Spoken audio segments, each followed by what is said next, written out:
The Holy Gospel according to St. Luke, the 20th chapter. Glory to you, O Lord. Some Sadducees, those who say there is no resurrection, came to Jesus and asked him a question.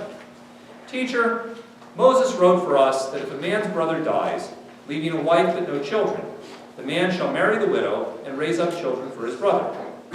Now there were 7 brothers. The first married and died childless. Then the second and the third married her, and so in the same way all 7 died childless. Finally, the woman also died. In the resurrection, therefore, whose wife will the woman be? For the 7 had married her.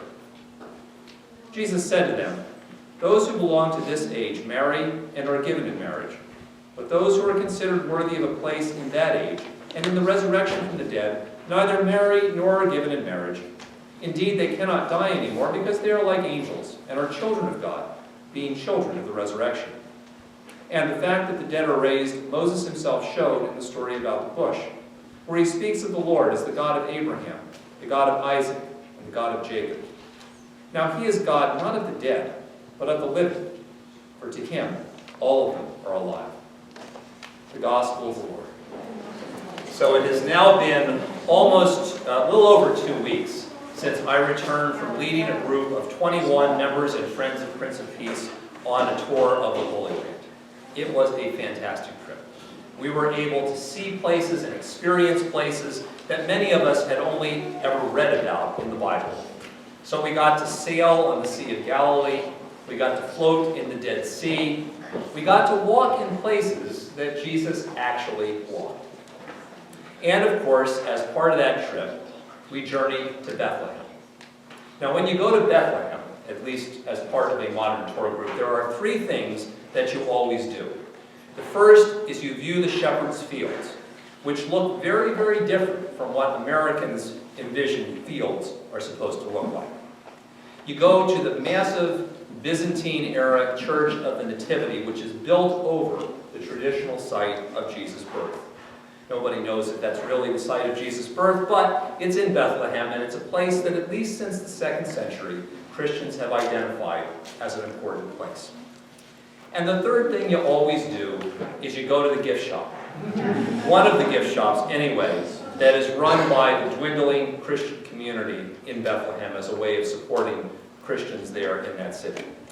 And the one that we went to this time, this trip around, was really actually kind of interesting because it was run by the family of the guy who discovered the Dead Sea Scrolls. He was a little kid at the time, and his family still runs this shop. So when you go in there, they show you this massive clay jar that is under glass, and they said this is one of the actual jars that the Dead Sea Scrolls were found in. And a bunch of us went, yeah, right, maybe, I don't know, because you always got to wonder that kind of stuff. But I asked the tour guide later, and I said, is that really for real? And she said, yeah, that is the family who found the Dead Sea Scrolls. That's an action, that is really for real.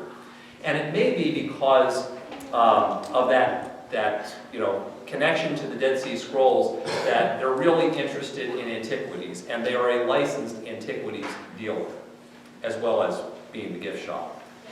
So when the guy who was the manager of the shop came up to me to thank me for bringing the tour group in, even though I had absolutely no say in where we were going whatsoever in this, he said, I see that you're interested in antiquities, because somehow or other I looked at things and showed some interest. Never ever do that when you walk into one of these shops. And I wasn't going to buy any, but he said, no, I want to give you one as a gift. So he ended up giving me this little tiny oil jug that dates to the Iron Age, which is roughly 1200 to 600 BC. And I felt bad, and I was like, no, you should take this. So I did bring it home, and I thought, it actually is a cool little jug. And the thing that I find that's really cool about stuff like that is that I am holding in my hand an actual thing made by a living human being 22 centuries ago. And as I hold that, and I think about the person who must have made and first used that jug, I think, it's hard for me to imagine what it was like to live in that age. I know a little bit about the Iron Age. So the Iron Age is generally described as that time when human beings figured out how to make things out of iron. And it lasted for about 600 years, but I know some stuff from that, and I know some stuff from the internet, but it really is hard for me to be able to figure out and to imagine what life in that age was really like.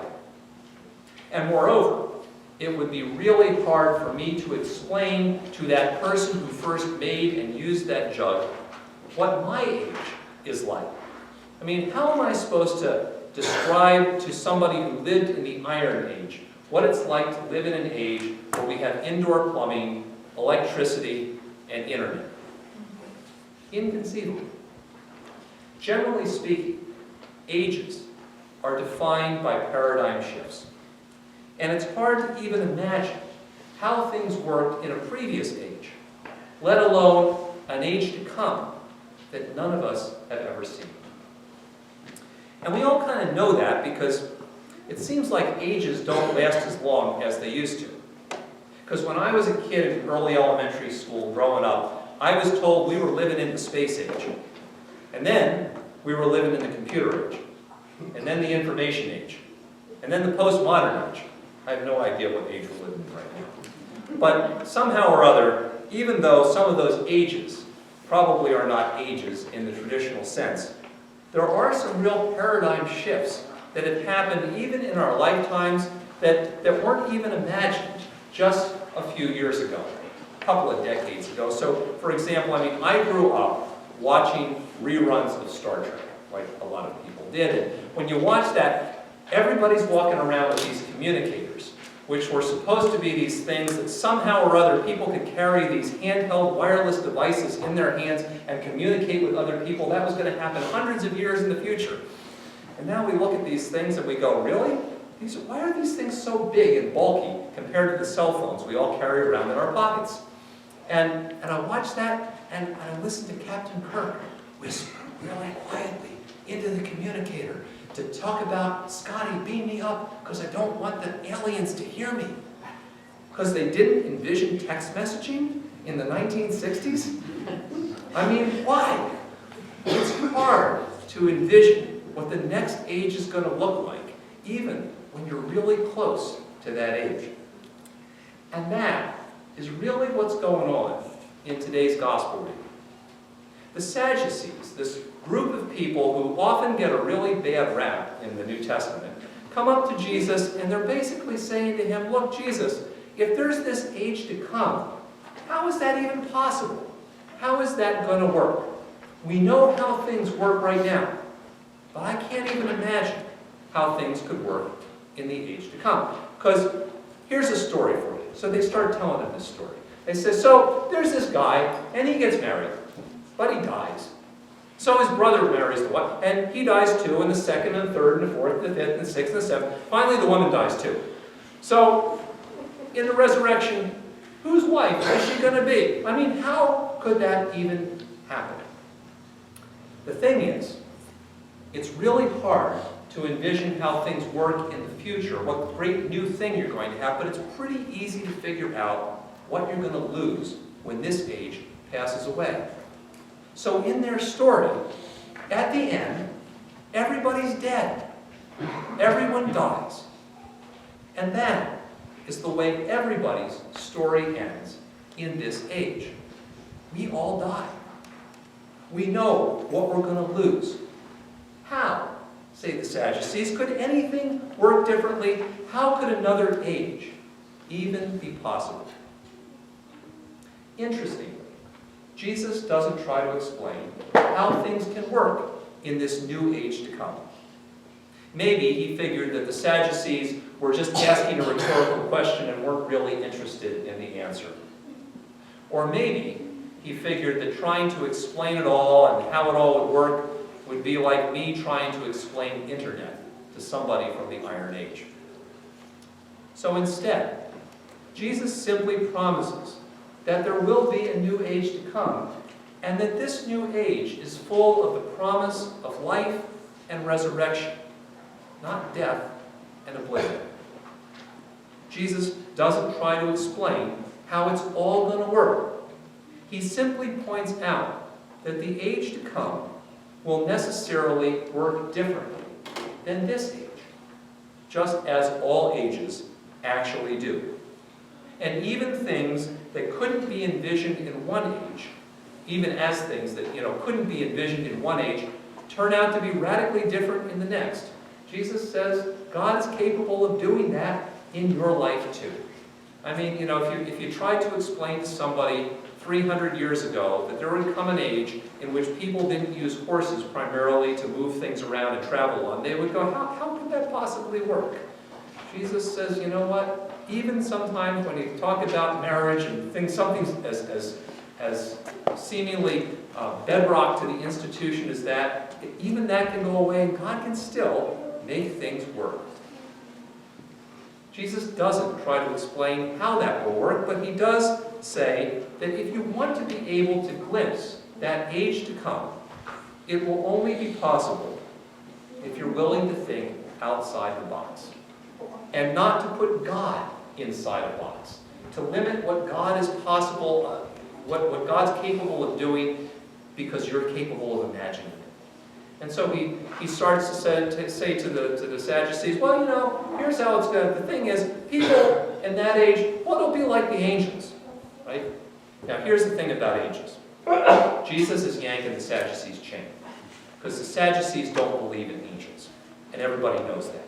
So when he does this, he's just yanking the chain back, and he's not telling us that somehow or other we are going to be people who float around on clouds and have wings and play harps and stuff like that. He's simply reminding people not to limit our thinking not to limit God by our own thinking and what can actually be possible. But most of all, what Jesus is doing when he talks about the age to come is he's telling people that it is possible for this age to come, not because of human faithfulness or progress, but because God actually is. See, that's finally Jesus' argument. God is. That's why you are right now. And God has never been, the God who created stuff out of nothing, is never willing to let it all pass away. Never has and never will.